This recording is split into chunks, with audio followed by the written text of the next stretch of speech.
I know you're used to CEOs who don't answer your question. I'm going to directly answer your question. I get yelled at all the time for Ukraine, ICE, Israel, and generally telling the truth, which I would call, okay, the chance of world survival goes up as America becomes stronger and more dominant. Alexcarp, thanks for having us into the Palantir lair in Manhattan. Welcome to the Axios Show. You're CEO, co-founder of Palantir. What the hell is Palantir? Well, it depends who I'm talking to. If I'm talking to you, we are growing the GDP of the U.S. We are the part of the GDP of the AI economy where things are useful, either on the battlefield or commercially. And we're the only AI company with a real spread function to the working class Americans. You talk about a single pane of glass, right? That connects AI, connects data, connects analytics. Let's give viewers an example. I'm a commander in the battlefield. What can Palantir tell me about my assets? Well, if you're a commander in the battlefield for the first time, you have access to all your assets. When I say all, I mean also assets of foreign countries you work with that are sharing a subset of the data. So I'm looking at this pane of glass, and what does it show me? Well, it probably at this point is showing, again, it depends what you're doing, but it's probably showing, if you're, say, doing a complex operation, it's showing you where the plane should fly, where the troops should be, where the missiles should go, where they shouldn't go. And again, it's doing this off of data sets that were not available to you last year. It's also be able to predict where you should put your assets. It can and will soon be able to pick up what kind of missiles do you put on what kind of targets. So do you put your really expensive missiles on your really expensive targets? It will at some point, and again, this is one of the most important things that's overlooked, be able to totally orchestrate the supply chain. So what are you building? How are you building it? Where is it being building? What companies are doing it? Understanding the cost for those companies, which is currently something that's very, very hard for those companies. So there's the kind of sexy, violent part of war, which obviously in this case would mean, honestly, for this commander, what it basically will mean is you will be ahead of your adversary. You'll be able to predict their actions. You'll be able to put the best effectors on the most important targets and the cheaper ones on less important targets, i.e., by the way, honestly, the most important thing Palantir does is prevent war. So that sounds very useful. Why are people so suspicious of you? Well, I actually would push back on that. Which people are suspicious? So it's really interesting. I was watching someone on TV who was like, I talk to special operators, I talk to military people, they love to Palantir. Okay, so I'm just going to say, for the sake of being somewhat of a jerk, the people I care about, the people on the front line in factories, the people driving trucks, the people doing things, the people who've used our products, the war fighters. How did we get our business off the ground? War fighters who are sacrificing their lives went to generals and said, I don't care what stars you have, I'm coming home alive. A lot of those people are suspicious of us now, try to take the product out of their hands. Almost all of our clients, meaning people who've bought our product, started off as Palantir skeptics. Spend 10 minutes looking at our product and, you decide. Zoom out beyond Palantir and society. How worried are you about a surveillance state? So our primary worry should be, are our enemies so scared of us that they do not fight with us? Who's our enemies? You pick your, the usual, we do not sell to China, we don't sell to Iran, we don't sell to Russia. I actually would say adversaries, not enemies, because I think when you get the enemy thing, it's a way of being dysfunctional. But are people scared of us? Do terrorists plan terrorist attacks against us, or do they feel that they shouldn't because they're so scared? And by the way, that's the single best way to ever stop wars. The primary evidence for a surveillance state in the West is not government on consumer. It's company knowing every single action you have at all times. And we walk around with surveillance devices called electronic devices, and every single thing we do is monitored, not, I think, primarily so people can eviscerate or have an understanding of, am I shagging with too many people on the side and lying to my partner or lying by omission, because they want to sell us like cornflakes. That's the reality of life in the West. Can the government surveil your patterns of behavior? It's called pattern of life surveillance, which is a very, very, very important way of finding terrorists and in general criminals, because everyone has a pattern. So you're saying it's worth it? No, I'm not saying that. Here, the problem is these things require very, very precise tools. Yes, we are monetizing the fact that these decisions are difficult. We're monetizing the fact that they're hard. We're monetizing the fact that they're important. You talked about how AI can increase prosperity, both of the individual and of the country. Go dark with me for a second. You are a truth teller. What should we worry about AI? How can it go wrong? Well, it could go wrong in lots of ways. But again, there I would say we need to absorb a lot of risk there, because it's either going to go right and wrong for us, or it's going to go right and wrong for China, which we're in a competition. At the very least, we're in high competition. What about for the individual? No decision is without risk. And the risk we have to absorb here is going long on this, because it's not we're not doing this in a vacuum. We are going to be the dominant player, or China's going to be the dominant player, and there will just be very different rules depending on who wins. And we cannot rely on anyone else to do this in our network of allies, because Europe has given up on technology. And actually, the Arab and non-Arab Middle East are closest to what you see at AI adoption. But de facto, we are by far the leader of our coalition. So it's when people are worried about surveillance, it's not, honestly, of course, there are huge dangers there. But, it's you will have far fewer rights if America's not in the lead. And I'll tell you the other risk that, again, I think it doesn't get enough attention. Again, what portion of the wealth creation is available to the average person? I'm pretty sure we're in our infancy. So in a world where Palantir could grow 10x, what does that mean to the person on the factory floor? How much are their real wages going to grow? Like, and if the answer is, 5% roughly at inflation, can you blame them for not being upset? And so, like, I think the primary risk of AI is social instability. Like the person And what form will that take? Pretty crazy populist movements that obviously make no sense. Like, I mean, I don't know, like, we're going to make, the government is going to run grocery stores. Are you worried about violence, indolence? Well, dysfunction and then violence. Like you talk to European leaders and they will literally look you in private and tell you negative GDP isn't a problem because the quality of our revenue is going up. They believe this. This is clearly wrong. It will not work. It's going to lead to violence, indolence. It's going to lead to everything you don't want. And okay, so then the American version is you as builder, highly educated builder who's asking technical proximate questions are likely to do well. What about everyone here? How well does your camera person do? Yeah, so that's a good question. So we've talked about who will benefit from this prosperity, but what occupations, what types of businesses should be freaking the hell out? Okay, let me give you the what you should, again, because I think the actual who should not be freaking out is pretty crazy to most people. The thing about the commodity nature of LLMs is it commodifies general knowledge. My advice to people around here is, there's a couple schools you should go to if you get into. Yale's one, Stanford's one. There's some schools you maybe should go to. Otherwise, go to the cheapest school and come to Palantir or just come here. That's my honest advice. So to people like family members, others, ever. So I pick on Yale because it's a crazy strong, especially for humanities. Almost everyone I work with that writes is a Yale grad. So it's a very, very strong school. But like if you are the kind of person that would have gone to Yale, would have kind of classically high IQ, and you have generalized knowledge, but it's not specific, you're effed. If, on the other hand, you have specific domain knowledge, like how do I actually bend the metal of the hull on a ship? How do I actually write a script that allows me to target terrorists in Palantir? How do I impute the problem in this complicated device that's going wrong that otherwise would be fixed by a Japanese engineer while being a high school grad? How do I put the cement in a factory with such precision that you can build a factory like it was built in Taiwan in America? How do I do anything with deep, specific, particularly what's considered vocational training?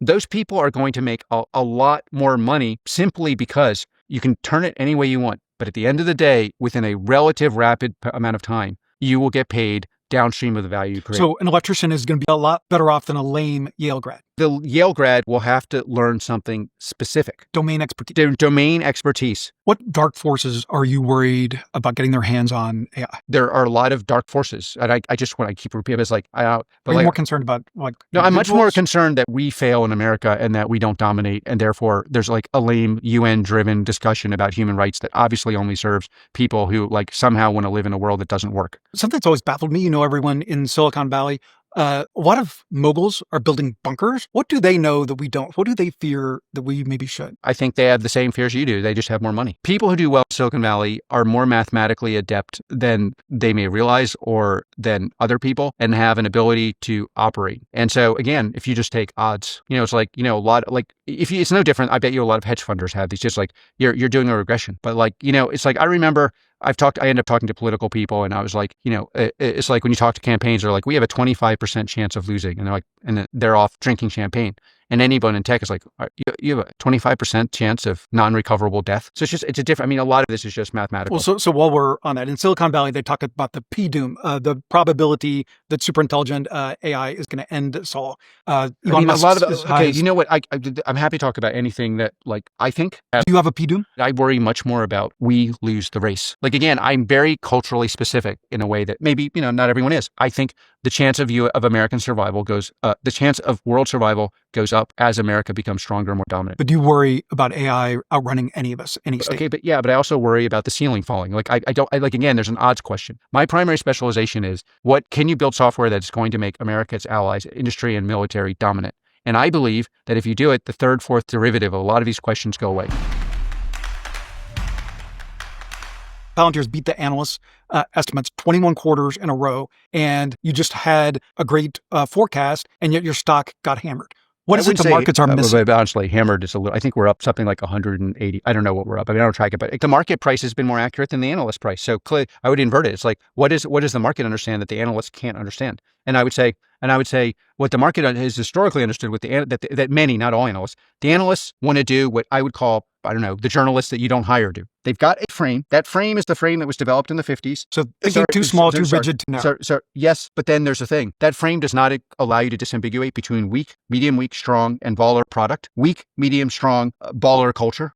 Weak, medium, and to the extent, and you're saying you're baller. I mean, that's what the market seems to be saying. I don't know. I'm just modest over here. And you're saying they don't like you. Well, of course they don't like me. You know why they didn't like me? Because, I mean, it's not just in fairness, not the analyst. Honestly, I actually in some ways aligned with analysts but it's like, here I am, somebody who should be, like whatever, should not be where I am. I'm having a lot of fun, but mostly we have the most baller, interesting company on the planet. I'm not ashamed of that. We're rolling out, we're defending Western values. We are completely meritocratic. I'm not the person that should be having this much fun. And that annoys many journalists, not all. It annoys many academics, almost all. It annoys all sorts of purveyors of dysfunction because they want to sit, again, I think the average, Ivy League grad voting for this mayor is highly annoyed that their education is not that valuable. And the person down the street who knows how to drill for oil and gas, who's moved to Texas, has a more valuable profession. And I think that annoys the fuck out of these people. When you talk about politics, you sound like a reluctant Trumper. What would Democrats need to do to get you back? What I've been telling Democrats, and not just Democrats, established people in Europe, where I get a lot of calls, and all over the world, is you first of all, the idea that somehow it's a God-given right of people of widely divergent cultures to come to our culture, and here I mean America, but I've given this advice for the last 20 years, is not only inane, it goes against actual empirical experience, and none of your voters want it. And if you make this into some kind of bigotry, like we have to take everyone or we're a bigot, they're going to vote for people who actually are bigoted or not. And then I would say to my Democratic friends, also of which I still have, I hope many, you have to grow a spine, because a lot of these people actually agree with me in private. Do you know the percentage of Democrats who know that nothing Mamdani's saying can ever work is very high? Just elected mayor here in New York. And like if you talk to them in private, they'll be like, yeah, that can never work. Okay, sorry, you asked a question, I'll give you an answer. We're in a world where you have to start speaking up. If someone is saying something can never work, and let's just take it. There's a reason in this election why the people who voted for him are disproportionately are not actually aligned with underclass voters. Underclass voters would have voted for Cuomo. So who do you think should be speaking up? Who's not? Everybody who agrees with me in private. I run around, I get yelled at all the time for Ukraine, ICE, Israel, and generally telling the truth, which I would call, okay, great. I get yelled at in private, in public, in family settings here, and in business section. And I've had customers say, hey, I don't want to work with you because any of those views are all of the above. I'll tell you what I also have a lot of people are like, yeah, I agree with you. I just could never say that. Like, especially in Europe, what I get is so you're saying more people should be more candid? No, I'm just saying, hey, no, I'm saying if you're not candid, you're going to get these results. Of all the people you've met, who would make the best president? Who do you think should be the next president? The president that will legitimately, credibly say the border's staying closed, or there'll be common sense cultural standards used on top of just pure IQ, and the president that can really, really credibly fight for workers. So like, that sounds like the current Vice President J.D. Vance. You asked a question, I'm giving you an answer. The way I would judge it, the way I would judge it is, who is the person who actually believes and will implement things that make working class Americans healthier and wealthier? And yeah. That sounds like Vice President J.D. Vance, raised in Appalachia. Do you like him? Do you think he should be president? You're asking lots of political questions, and I obviously support a lot of what the president does. I'm just going to say, you asked a question, I can answer, and I'll tell you, to go back to your other questions, the problem on the Democratic side is, if you're honest and private, it's now a party repping people with non-domain specific knowledge who are kind of, and not the working class. Is there someone you'd like to see as a leader on that side? But anyone who reps this. It's like, for me, it's the issues. I know it's kind of like, I don't think a politician has to connect with the people, but I'm not a politician, nor is it a job for me to be one. I connect with the two issues. When I would say it's basically, what's going to happen to the working class, and is the border closed, which is basically the same issue. So there was a biography of you that just came out. Yep. You had a lot of cooperation. On balance, was very positive to you. You're worth $17 billion or $18 billion, but most people don't realize that you came from very little. You told me a story about a jewelry store in Bryn Mawr, Pennsylvania. You grew up in the Philadelphia suburbs. There was a landlord there who owned a jewelry store. Do tell. Well, it's in the book, and honestly, there's so many stories I would not have told, not because, I don't know. But in any case, my mom was totally fucked. Someone helped her. I paid them back. And that person was a landlord, gave her and you a place to live, and they still own a jewelry store. And how did you? I just buy a lot of stuff from them to this day. Yeah. And what is there for others to learn from that? Very few people will help you. And it's like her, the helping my mom, Mrs. Schneider, kind of helped me. A bunch of people. In general, people don't help you, which is totally okay. But the ones that do are special. And something that Palantir is doing is you have a fellowship now for high school students, people without degrees, without credentials. You just tried the inaugural class. What did you learn from that? And are you going to do more of that? I learned there's a lot of very talented people who would be better off learning domain-specific things than being indoctrinated at quasi-elite schools that don't value them. I've learned, and I hope that other people will copy this. And we're going to do more and more. It's good for the nation. It's great for Palantir. And so you don't necessarily have to go to college to be successful. And it sounds like you're going to invest more in vocational training, high school training. Well, yeah, we probably should do that too. But first of all, we just kicked it off. We were the first company, I think, to do this. I think other people, we've had actually nations. The interesting thing is we have a number of nations call us, like at the national level, and saying, "Hey, we want to learn from this." Is it outside from the high school program? Yeah. One of the more fascinating things is, I can't give details, but we have like a nation state saying, "Could you come over and teach us how to do this?" And are you going to do it? Yeah, of course. And what are you going to teach them, or what is the secret? Well, selection. How do you select? How do you train? How do you provide? Like what we're doing with them. By the way, it's not indoctrination. It's really interesting. People think we're just like, you come here and you learn. There's only one way to do something ideologically. No, we're exposing them to a wide swath of kind of core. Because there's like a Western Civ element to it. Yeah, but it's like Western Civ, and then we have a lot of people actually who've built things coming in. So we've had a lot of ex-Palantirians, current Palantirians.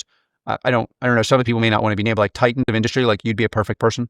Come in. What does it mean to be a journalist? What does it mean to manage journalists? What does it mean to build a company? What are the assumptions? What have I learned? What does it mean to be selective? I mean, like we want, and then like what you won't hear, by the way, we have like very prominent establishment progressives. Like we just want to, I would say one of the things that I'm pretty adamant about is I actually care less about ideology and more about, is this person at the pinnacle of their success? So as we say goodbye here, you just turned 58. You look a lot less. You just put on this skiing gear. What is your latest longevity hack? You have to do technical Norwegian style cardiovascular training. Look that up. That's a longer story. But the normal cardiovascular training is basically at a certain level, not so valuable. And then just some framing, bracketing, as you would say, for our viewers. So Norway has by far the most medals in the Winter Olympics. And your theory is that it's because of this kind of training. Well, it's not just because of that, but I think if you did a regression of all humans with VO2s above 90, you would find 98% were Norwegian. And there's probably a genetic element, but there's the way that they train, which is basically being very careful about when you're in zone 1 and zone 4 and not being in zone 2. And then people should just look it up with that. And then what I've changed now is every second or third day I do pure strength. And I used to do just that and kind of endurance strength, but I think that really helps. And then I do like, I think something meditative, like I do Tai Chi every day. I think those are the Chinese martial art. How does that change your life? Well, if you're an entrepreneur doing something that like elicits cortisone, you want something that rebalances your like softer and harder energy. And it does that. And it helps with sleep a lot. You told me that you looked at me and you said, I've been sleeping more. How much do you sleep? I mean, I'm primarily a creative human. My best work is done if I get 8 hours sleep. I can't always do that because I'm traveling and it's hard, but I really strive for 8 hours quality sleep because what I notice is I just feel better. My brain works better. And yeah. Alex Karp, thanks for mixing it up with the Axios show.